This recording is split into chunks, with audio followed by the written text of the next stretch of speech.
Traders at UBA expect FAAC payments and 131 billion naira in coupon payments will drive system liquidity in the coming week. Chuka Nwachuka, head of ALM and balance sheet management at UBA, joins me now for more market updates. Chuka, always a pleasure to have you on the show. Thank you so much for joining us. Thank you, Esther. Let's get right to it. Before we go to have a wrap of this week's activities, bring us up to speed on market action today. Okay, thank you, Esther. Market has actually been very tight. Liquidity has been actually thinned down. We've seen system liquidity opening below 200 billion, and that's really tight. And so that has actually driven the sentiment in the fixed income market, especially on the bond side and the bills as well. Okay, let's talk about the trends we've seen this week. And of course, we'll also talk about the MPC and reaction, of course, higher interest rates going into the year, high inflation, etc. But let's talk about treasury markets, what we've seen so far, and that attention on the mid and long dated part of the curve. Yeah, like I mentioned earlier, liquidity has actually driven the sentiment. So we've seen a mixed sentiment in the market. Initially, we saw bullish sentiment, especially on the 2037 bonds and then 2049 bonds.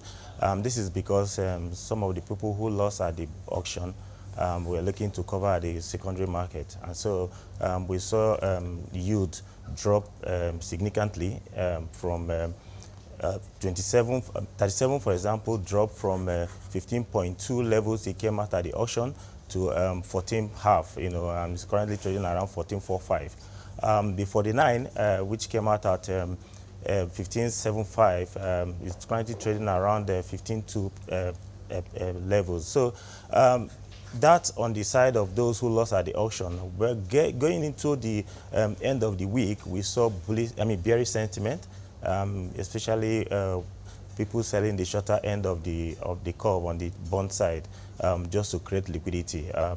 People are looking to fund their the settlement, which obviously brought in a lot of demand, into the market space. We saw well over 500 billion was taken off the market in terms of the coupon, settlement on the bond side. So that has actually driven the sentiment we've seen this week so far.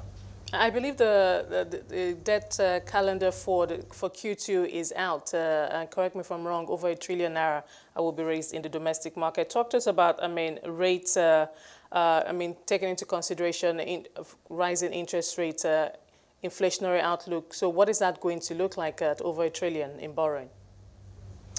Yeah, the expectation is that yield will rise over the next couple of months, precisely over the next 6 months.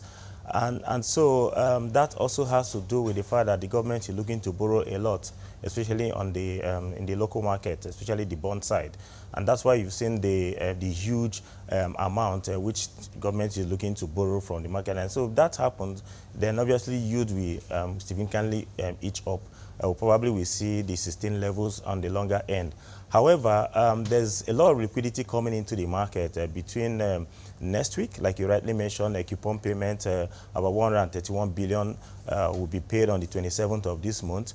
And then all through April, we have a settlement, 2023 bond settlement, which we also bring in around over 700 billion into the market.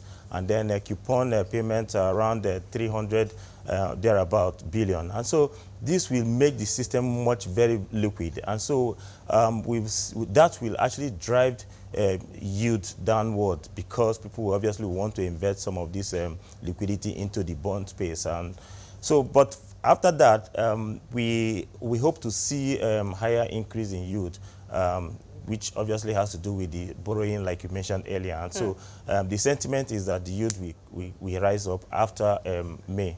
Now, specifically on short-dated papers, like let's say the 90-day, 182-day, what kind of rates are we going to see on those short-term, short-dated papers going forward? On the T-bill side, the attraction really is on the longer, on the 1 year bills.